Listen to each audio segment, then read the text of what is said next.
ఇవ్వడం జరిగింది. భూమా అఖిలప్రియకు ఈసారి మంత్రి పదవి ఎందుకు దక్కలేదు? భూమా అఖిలప్రియకే కాదండి, పెద్ద పెద్ద కుటుంబాలకి చాలామందికి ఈసారి మంత్రి పదవి ఇవ్వలేదు. దానికి కూడా కారణం ఏంటంటే ఈసారి చాలా ఆబ్లిగేషన్స్ ఉన్నాయి పార్టీకి. ఎందుకంటే జనసేన కావచ్చు, బీజేపీ కావచ్చు, కొత్తగా వచ్చిన క్యాండిడేట్లు కావచ్చు, గతంలో చాలామంది ఎక్స్పెక్ట్ చేసిన వాళ్ళకి రాకపోవడానికి వాళ్ళందరినీ కూడా కోఆర్డినేట్ చేసుకోవాలి. కాబట్టి ఈసారి చాలామందికి మంత్రి పదవి అనుకున్న వాళ్ళు కూడా చాలామందికి రాలేదు.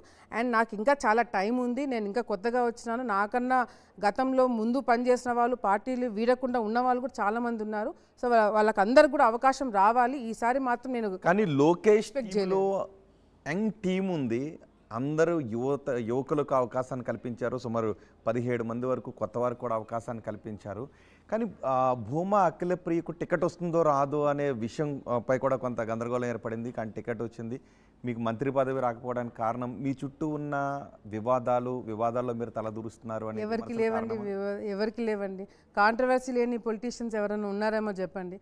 అందరి చుట్టూ కాంట్రవర్సీ జరుగుతున్నాయి. కాకపోతే ఇది కంప్లీట్గా నేను చూసేది ఏంటంటే, గతంలో నేను భూమా నాగిరెడ్డి గారు నేను ఇద్దరం కూడా వైసీపీ నుంచి టీడీపీకి వచ్చిన తర్వాత నాన్న చనిపోయిన వెంటనే నాకు మంత్రి పదవి ఇవ్వాలనుకున్నప్పుడు కూడా చాలామంది కొత్తగా వచ్చింది, తనకి అవగాహన లేదు, ఇప్పుడు మంత్రి పదవి వద్దు అని చెప్పి చాలామంది చెప్పినా కూడా చంద్రబాబు నాయుడు గారు కాదు కూడదు, ఆ ఫ్యామిలీకి మనం అండగా ఉండాలని చెప్పి ఆ రోజు నాకు మంత్రి పదవి ఇచ్చినారు.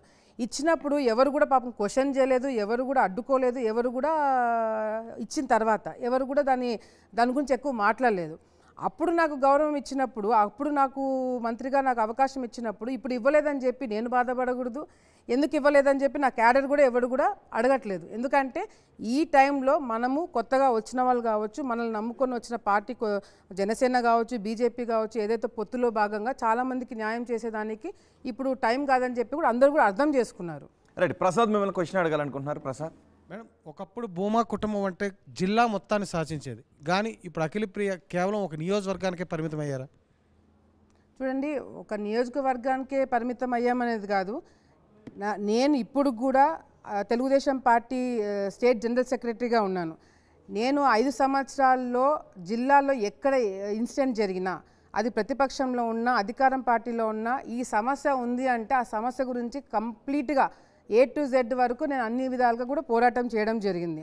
జిల్లా మీద పట్టు అంటారా, అది నేను భూమా నాగిరెడ్డి గారు చనిపోయిన తర్వాత ఇప్పుడిప్పుడే నేను రాజకీయాల్లో ఇందాక చెప్పినట్టుగా కూడా అసలు టికెటే రాదన్నారు, టికెట్ తెప్పించుకోగలిగినాను, గెలవలేనన్నారు, గెలిపి చూపించుకున్నాను.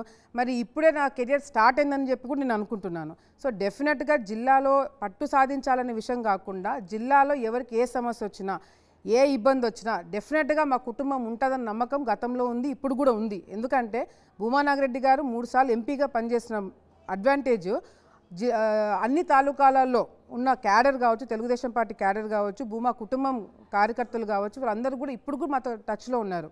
సో డెఫినెట్గా ఏ ప్రాంతంలో అది చంద్రబాబు నాయుడు గారు ఇప్పుడు నాకు స్టేట్ జనరల్ సెక్రటరీ పదవి ఏదైతే ఉందో అది కేవలం జిల్లా వరకే కాకుండా రాయలసీమ వరకు కాకుండా రాష్ట్రంలో నేను ఎక్కడైతే ఏమైతే చేయగలుగుతానో డెఫినెట్గా నా సేవలు ఉంటాయి.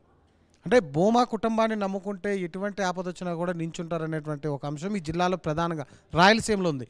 కానీ ఇప్పుడు మీ సొంత కుటుంబ సభ్యులనే మీరు కాపాడుకోలేకపోతున్నారు. మొన్న రీసెంట్గా శ్రీదేవి గొడవలో చనిపోయారు. అంటే ఎందుకు ఈ కలహాలన్నీ కూడా? చూడండి, శ్రీదేవి గారు నా డైరెక్ట్ ఫ్యామిలీ కాదు, ఏవి సుబ్బారెడ్డి వాళ్ళ బంధువులు. వాళ్ళకి గతంలో ఆశ తగాదాలు ఉన్నాయి. చంద్రబాబు నాయుడు గారు ఏవి సుబ్బారెడ్డిని ఆలగడ్డలో ఇన్వాల్వ్ కావద్దని చెప్పినారు. కానీ ఆయనకి ఎవరైతే సపోర్ట్, ఆయన ఫ్యామిలీ మెంబర్స్ కావచ్చు, మిగతా వాళ్ళు కావచ్చు, ఎవరైతే కలుపుకొని పోగలుగుతావో వాళ్ళందరినీ కలుపుకోపోమని చెప్పినారు నాకు. సో నేను వాళ్ళ కుటుంబం అయినా కూడా వాళ్ళ ఇంటి పేరు, ఇప్పుడు చనిపోయిన శ్రీదేవి గారి ఇంటి పేరు ఒకటే అట్లా. సో వాళ్ళ ఇంటి పేరుతో ఉన్న వాళ్ళని కూడా నేను కలుపుకొని పోవడం జరిగింది. ఆమె పేరు శ్రీదేవి. సో ఆమెని నేను కలుపుకొని పోవడం వీళ్ళకి నచ్చలేదు.